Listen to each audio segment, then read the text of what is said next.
องเพิ่นเลยเพิ่นอยู่กัน2คนใช้ชีวิตอยู่กระตูบน้อยๆนี่ว่าซั่นเนาะพ่อแม่ก็เพิ่นมาปะไว้ให้ย่าเลี้ยงแล้วก็อยู่ทั้งไผทั้งมันเนาะทางย่าเนาะก็อยู่แต่เรือนราวเพิ่นก็อยู่ใกล้ๆนี่แหละเพิ่นก็ดูแลว่าซั่นจะให้น้องๆเพิ่น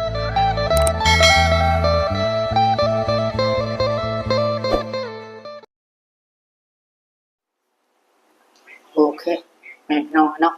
เปิดคลิปเปิดภาพมาพบเจอกับบ้านเนี่ยอีกแล้วเส้นเก่าเส้นเคยเส้นเก่าเส้นเดิมแม่น้องเนาะอ่าก่อนอื่นแม่น้องเนาะกราบทักทายสบายดีสวัสดีพ่อแม่พี่น้องกันเบิดทุกคนพ่อแม่พี่น้องเนาะว่าสิเป็นพี่น้องฝั่งไทยฝั่งลาวหรือทั้งต่างประเทศก็ยินดีต้อนรับเข้าสู่ช่องของบ้านเนิร์ดบ้านนายอีกแล้วพ่อแม่พี่น้องเนาะวันนี้พ่อแม่พี่น้องเนาะทางบ้านเนิร์ดก็ได้มาเปิดคลิปในมื้อนี้พ่อแม่พี่น้องเนาะก็ไปเห็นคลิปหรือว่าไปเห็นเคสนึงพ่อแม่พี่น้องเห็นในช่องของไอ้บาวลี่เพิ่นพ่อแม่พี่น้องเนาะก็ทั้งมื้อนี้ได้ไปเลือกเห็นน้อง2คนพ่อแม่พี่น้องว่าซั่นเนาะโดยน้อง2คนก็คือได้ยินทางไอ้บาวลี่เพิ่นว่าพ่อแม่นี่แยกทางกันพ่อแม่พี่น้องเนาะก็คือปะห่างกันนั่นแหละพ่อแม่พี่น้องตอนนี้ก็ยังบ่รู้รายละเอียดเท่าปานใดพ่อแม่พี่น้องเนาะก็สิพาพ่อแม่พี่น้องไปเบิ่งไปชมในคลิปของอ้ายบาวลี่สายบุญเพิ่นพ่อแม่พี่น้องเนาะตอนนั้นเห็นแล้วก็มันแบบน่าสงสารน้องเพิ่นแฮงนะพ่อแม่พี่น้องเนาะก็น้องเพิ่นก็อยู่อาศัยอยู่นำย่าตั้งแต่น้อยๆพ่อแม่พี่น้องเนาะก็ย่าเลี้ยงจนว่าใหญ่พ่อแม่พี่น้องคือทั้งพ่อแม่เพิ่นนี่คือสิไปทางไผทางมันแต่น้องเพิ่นยังน้อยพ่อแม่พี่น้องแล้วก็ทั้งแม่เพิ่นก็คือได้ยินอ้ายว่าว่าปะไว้นำย่าว่าซั่นพ่อแม่พี่น้องเนาะวันนี้ก็เบิ่งคร่าวๆแต่ยังบ่รู้รายละเอียดพอปานใดพ่อแม่พี่น้องก็วันนี้ก็สิพาพ่อแม่พี่น้องไปเบิ่งไปชมในคลิปของอ้ายบาวลี่เพิ่นพ่อแม่พี่น้องเนาะก่อนอื่นพ่อแม่พี่น้องเนาะก่อนไปรับไปชมเนาะวันนี้ก็ขอฝากพ่อแม่พี่น้อง FC ที่รักแพงเบิดทุกคนก็ช่วยเบิ่งคลิปให้บ่าวเนิร์ดเด้อพ่อแม่พี่น้องเนาะเพราะว่าบ่าวเนิร์ดก็ยังขั้นตอน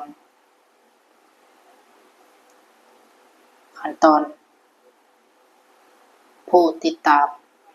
ผ่านแล้วพ่อแม่พี่น้องเนาะแต่ยังขั้นตอนได้รับเหรียญจาก YouTube ให้มันฮอด10เหรียญพ่อแม่พี่น้องเนาะก็ถ้ารับพินพ่อแม่พี่น้องเนาะยังอยู่ขั้นตอนในขั้นตอนนี้พ่อแม่พี่น้องเนาะทางบ้านเนี่ยก็จังได๋ก็ซอยเบิ่งคลิปให้บ้านเนี่ยเด้อพ่อแม่พี่น้องเนาะ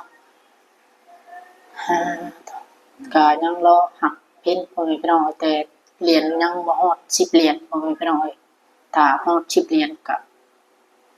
จะได้รับพินพ่อแม่พี่น้องแต่ก็ยังโดนอยู่พ่อแม่พี่น้องเพื่อสิได้รับพินก็ยังโดนอยู่เนาะเพราะว่ารออีกประมาณ2เดือนพ่อแม่พี่น้องจังได้รับพินจัง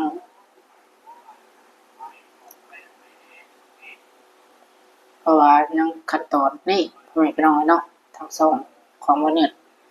ที่ผู้ติดตามยังผ่านเป็นที่เรียบร้อยจังได๋บ่เนิร์ดกับฝากหน่อยเด้อพ่อแม่พี่น้องเนาะ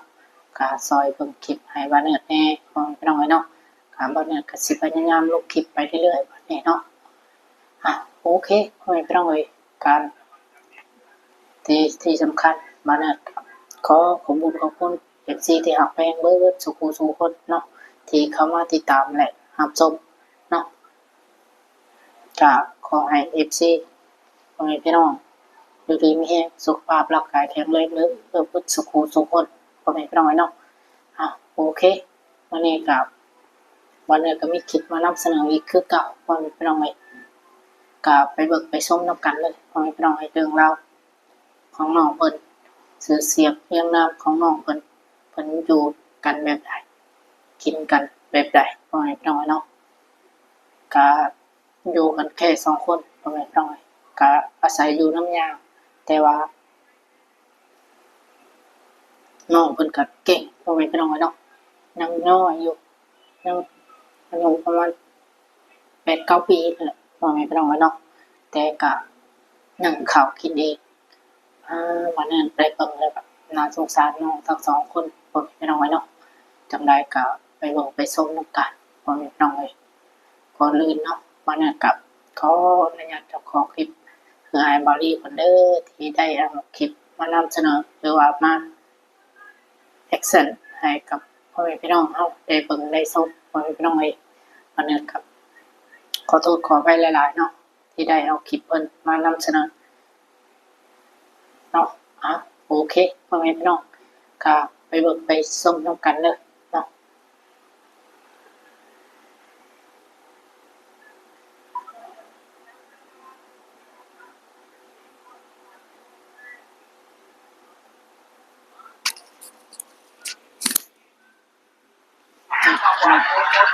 ฝากปุ้มมานี่ครับ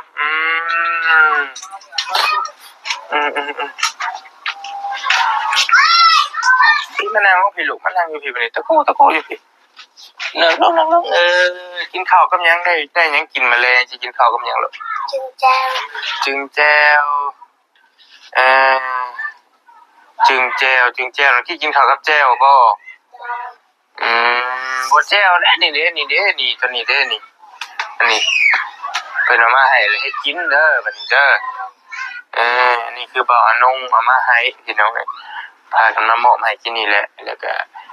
บอลี่ถือโอกาสมาเยี่ยมยามน้องเพิ่นเลยเพิ่นอยู่กัน2 คนใช้ชีวิตอยู่กับตูบน้อยๆนี่ว่าซั่นเนาะพ่อแม่ก็เพิ่นมาปะไว้ให้ย่าเลี้ยงแล้วก็อยู่ทั้งไผทั้งมันเนาะทางย่าเนาะก็อยู่แต่เรือนลาวเพิ่นก็อยู่ใกล้ๆนี่แหละเพิ่นก็ดูแลว่าซั่นเจ้าให้น้องๆเพิ่นจะนอนนี่บ่กลางคืนน่ะลูกเจ้าบ่ย้านบ่ฮะเฮ้ยอันเจ้าไปหายังมื้อน่ะบ่เจ็บท้ายเจ้าอยู่ป่าไปหาปลาบ่ลูกได้อยู่บ่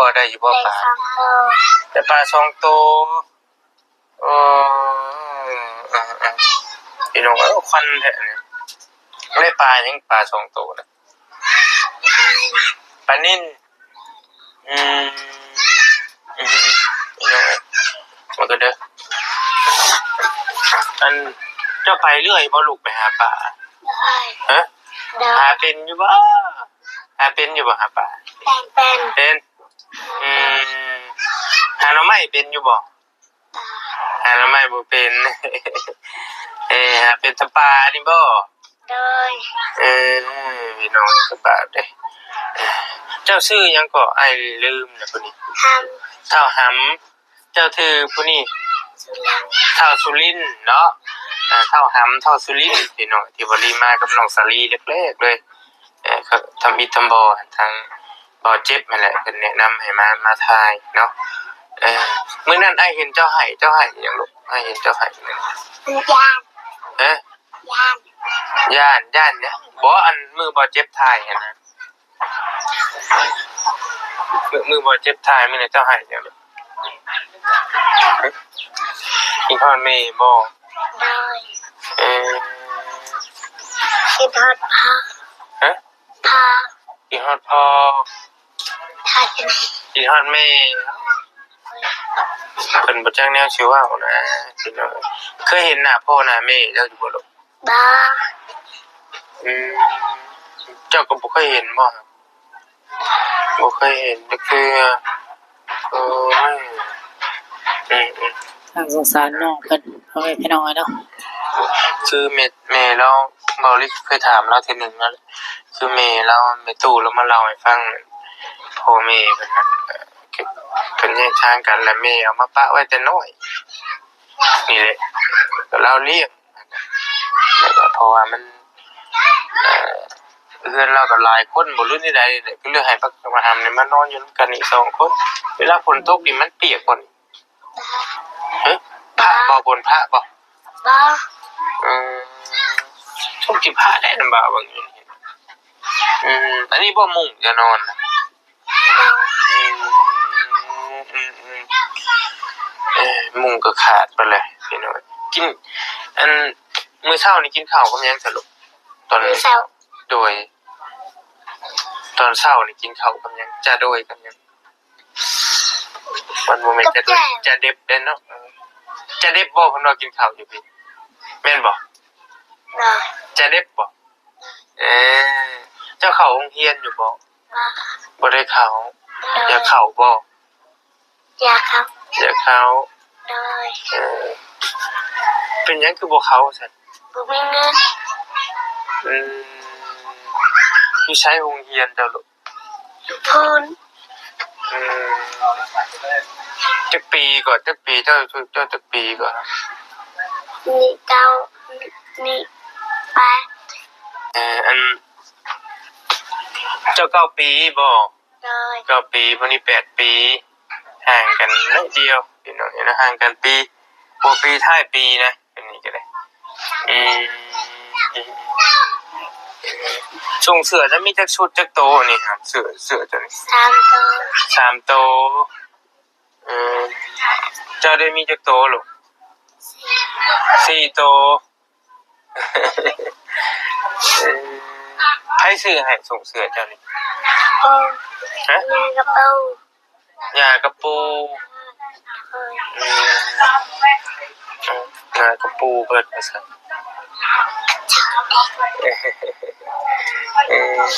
ยุ่งลายว่าบ่คำนอนอยู่นี่มียุ่งหลายบ่ลูก ลาย อาบน้ำอยู่ไสเจ้าอาบน้ำอยู่ไส งานตัวหอย ของน้ำเด้จะไปเข้าอยู่ไส ข้างหลัง ไปขี่ไปเหี่ยวอยู่ไสลูกว่าขอโทษนะพี่น้อง และ อยู่ในป่าพวกยามกลางคืนได้ซะ อยู่ในป่า เจ้าบ่ย่านบ่สมมุติว่าเจ็บท้องกลางคืนสิ บ้า ย่านบ่เจ้าย่านบ่ล่ะ ย่าน เออโอ้ยอยู่ตามภาษาเนาะหนึ่งเข้านี่ไพ่หนึ่งเป็นเนี่ยเจ้าหนึ่งเป็น อาย หนึ่งเป็นเจ้าหนึ่งเป็นบอกบ่ปันใด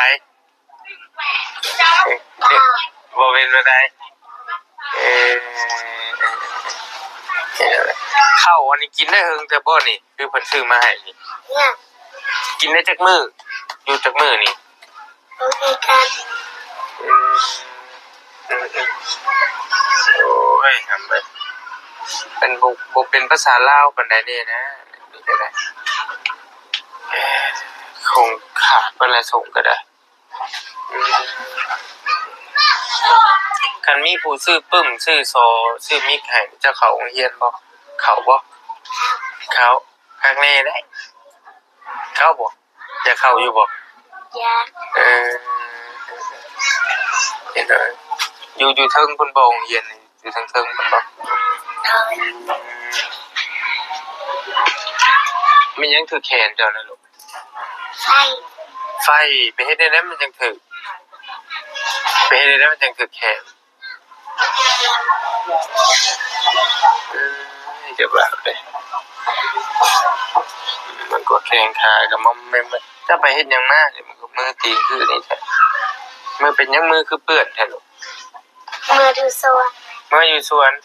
จะไปเฮ็ดหยังสวน เล็บเวียน ไปปลูกมัน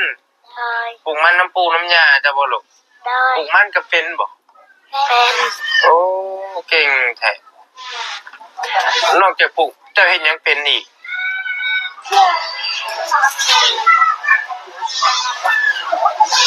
มัน ปลูกมันหาปลาทอดไข่เป็นบ่ทอดไข่กินนี่ บ้า บ่เป็น โด ไป ย ทอดให้กินแต่ก็ซั่นยาให้ทอดไข่ให้กินแต่ก็ ปูญา ปู่ย่าเจ้า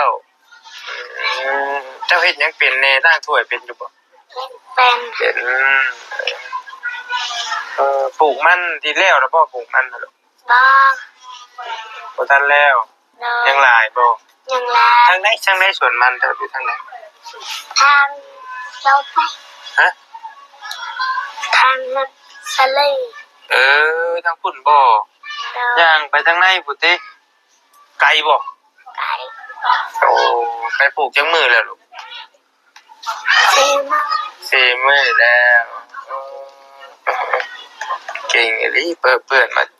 ไปปลูกมันเพิ่นว่าที่นั่นนี่เนาะอันเพิ่นก็มีให้พร้อมบ่เฮ็ดให้พร้อมบ่ลูกให้เฮ็ดบ่ให้ปลูกข้าวบ่ปลูกข้าวอยู่บ่ บ้า บ่ได้ปลูกติลูก บ้า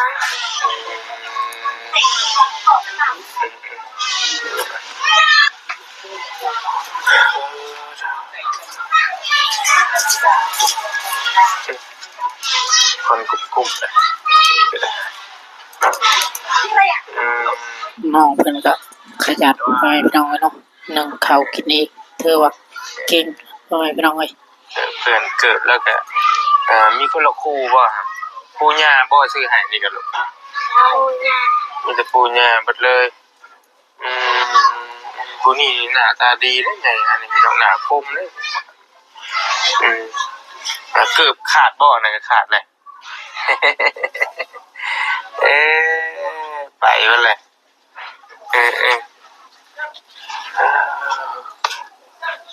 เวลาเจ้าซื้อขนมเงินซื้อขนมต้มขนมไผเอาให้เจ้าปู่ย่านะให้สิเพิ่นให้เธอจักพันลูก 2,000 หลายชุดจักพันเพิ่นให้ ใช่ ฮะ 4,000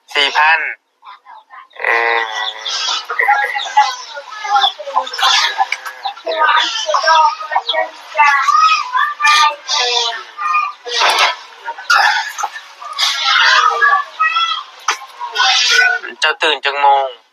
ตอนเช้านอนจักโมงลูกนอนนี่จักโมงมืดบ่ 3 โมง บ่ตื่น3 โมงเช้าบ่ 3 โมง 3 โมง6 โมง 7 โมง 8 โมง 9 โมงจักโมงจะนอน7 โมง 8 โมง 7 โมง เราบ่ค่อยฮู้ปานใด7 โมงแลงติลูกติตื่นจักโมงบัดนี้ตื่นตอนเช้าไปให้จักโมงไปให้ไปปลูกมันน่ะ 2 โมง ไป2 โมง โดย โอ้2 โมงแบบใด2 โมงกลางคืนนี่มืดๆนี่6 โมงใช่มั้ยนะนี่บ่ได้เข้าโรงเรียนเด้พี่น้องเนาะเบิ่งว่าจะว่าสุกแล้วบ่จ๊ะเบิ่งเด้อหาแล้วจับได้ฮ้อนนั่นบ่ฮ้อนบ่โอ้ได้แล้วบ่สิเป็นอยู่บ่สิได้อยู่บ่สิเป็นอยู่บ่ ใหญ่ เบิ่งเด้อได้เบิ่งเด้อโอ้เก่งสิเข้าก็ได้ตัวนี้น้อยนี่ว้าร้อยเนาะเก่งไปหาเนี่ยมาแทนแนวสวยเจ้าเด้อันแนวสวยอยู่กันไม่ตู้ก็เอามาไปกระตุกช่วยเข้ากับพ่นโพบางทีห่อนได้ช่วยแบบนี้เลยครับช่วย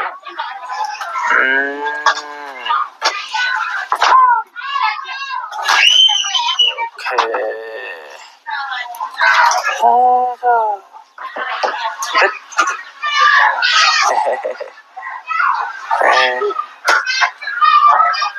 ห่อนได้หรอกห่อน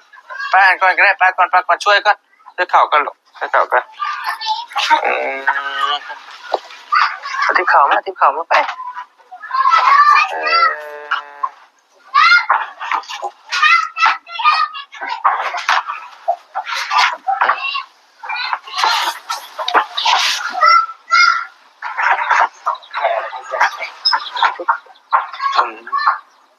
พอยันลูกอีก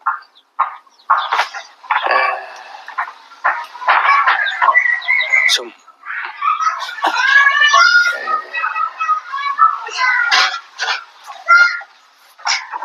โอเคเรียบร้อยบัดนี้เอาไว้กินเนาะเก็บไว้ก่อนล่ะเก็บไว้ก่อนปงละหาแล้วปงหันแล้วจับปงรูปบัดนี้ได้อยู่ว่าจันไผใหม่หมอจ้ะเนาะ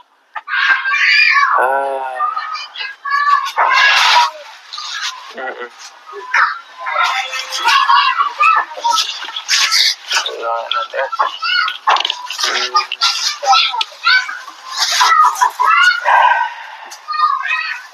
เดี๋ยวหาหมูเท่าสุรินทร์เนาะเปิดไม่แต่ด่างให้มันสะอาดนี่เด้อมือตีนจะนี่เด้อบัดเด้อบ่เพิ่นอยู่กัน2คนพี่น้องก็หากันมาแต่ส่วนมันแล้วก็ได้ยันเป็นพญาติพะเยาเนาะมื้ออื่นไปใช้ซะมื้ออื่นนี่ลูกไปสวน ไปสวนโอ้ย่างไปบ่หรือว่าไปจะได้ย่างไปเลยไก่ติไก่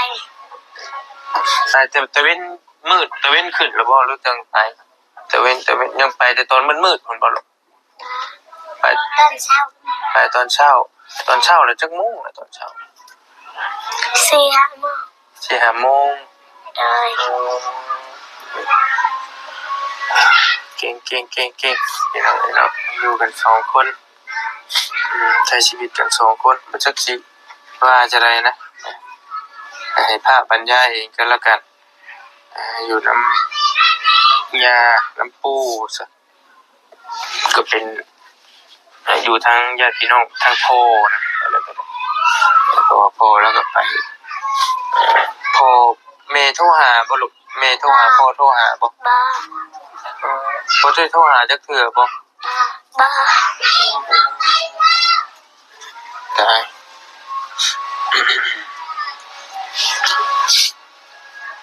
เดี๋ยวน้ำปลาจะเอาเงินไว้ให้เจ้าอัน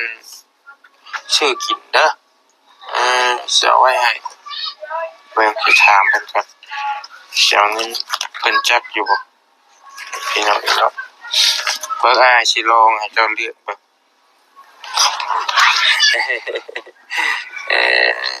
จักเงินอยู่บ่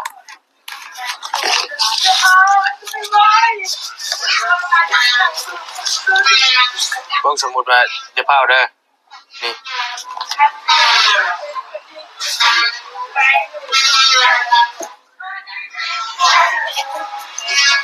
สมมุติว่าอ้ายให้ใบนึง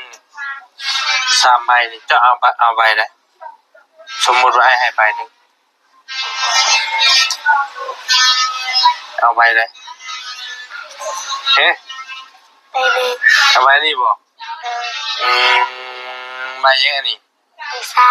บ่แม่นไป50ไป50ทึกตัวนี้อันนี้เด้ใบยังตัวนี้ลูกโอ้โหตัวนี้เด้บ่จักอีกนี่ก็ได้แต่ว่าเพิ่นเลือกใบ50นี่ก็ถ้าว่าเลือกใบนี้แล้วมันสิได้อยู่ประมาณ60บาทพันเป็นใบ100นี่นะวันนี้เราว่าจะเอาไว้ให้เด้อจะเอาไว้ให้เพิ่นซื้ออิหยังกินก็มันจะขาดได้1ใบจะใบไม้ให้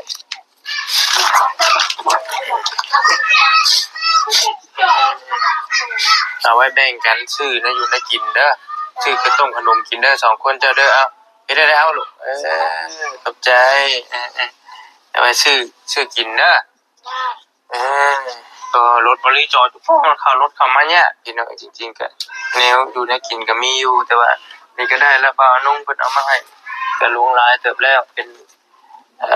มาม่าปลากระป๋องเป็นข้าวต้มขนมในอยู่ในกินเป็นข้าวเป็นน้ำเป็น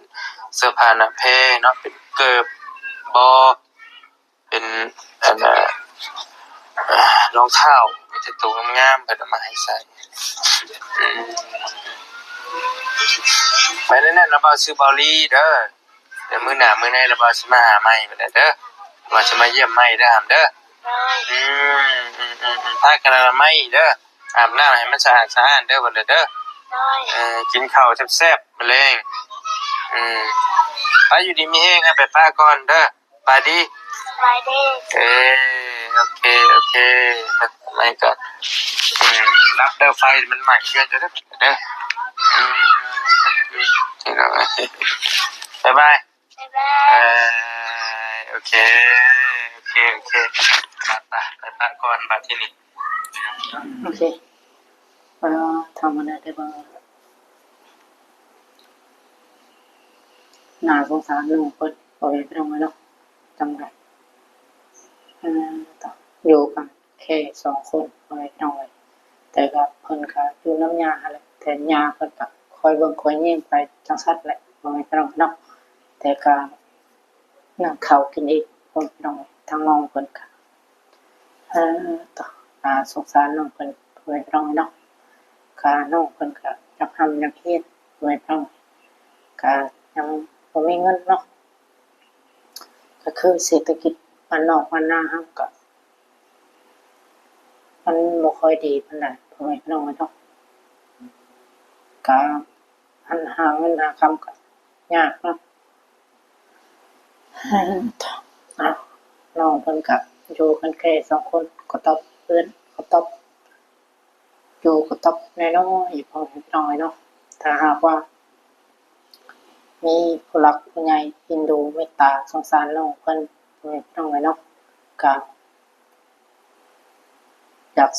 กซอยน้องเพิ่นก็ติดต่อหา2 ทางของอ้ายบาวลีเพิ่นได้เด้อพ่อแม่พี่น้องไว้เนาะกับการอยากซอยให้น้องเพิ่นทำเฮียนหรือว่าอยากสร้างเรือนสร้างศาลให้กับน้องเพิ่นใหม่ก็ซอยน้องเพิ่นก็ติดต่อหา2 ทางของอ้ายบาวลีเพิ่นได้พ่อแม่พี่น้องไว้เนาะก็หาว่ามีผู้หลักผู้ใหญ่ที่เพิ่นเห็นแล้วสงสารเคสนี้ติดต่อหา2 ทางของอ้ายบาวลีเพิ่นพ่อแม่พี่น้องไว้เนาะเพิ่นรับเป็นสะพานบุญให้พ่อแม่พี่น้องไว้ก็คลิปนี้ก็สิประมาณนี้พ่อแม่พี่น้องไว้เนาะก็อันนี้ก็สิหาหลับหานอนก่อนพ่อแม่พี่น้องไว้เด้อเนาะเพราะว่าเพิ่นก็สิสู้เวียกสู้งานคือเก่าพ่อแม่พี่น้องไว้เนาะสำหรับคลิปนี้ก็มีเพียงเท่านี้พ่อแม่พี่น้องไว้เนาะก็ที่สำคัญก็ตอนนี้ครับขอขอบคุณพ่อแม่พี่น้อง FC ที่เข้ามาติดตามและรับชมพ่อแม่พี่น้องไว้เนาะก็ทำวันนี้ครับสิจบเรียงเท่านี้พ่อแม่พี่น้องไว้เนาะถ้าว่าผิดพลาดประการใดก็กราบขอโทษขออภัยพ่อแม่พี่น้องกันเบิดทุกคนพ่อแม่พี่น้องเนาะสำหรับคลิปนี้ขอตัวลำลาไปก่อนไว้พบเจอกันคลิปหน้าพ่อแม่พี่น้องเนาะกับกล่าวคำว่าสบายดีสวัสดีพ่อแม่พี่น้องกันเบิดทุกคนพ่อแม่พี่น้องเลยพบเจอกันคลิปหน้าพ่อแม่พี่น้องเนาะบ๊ายบาย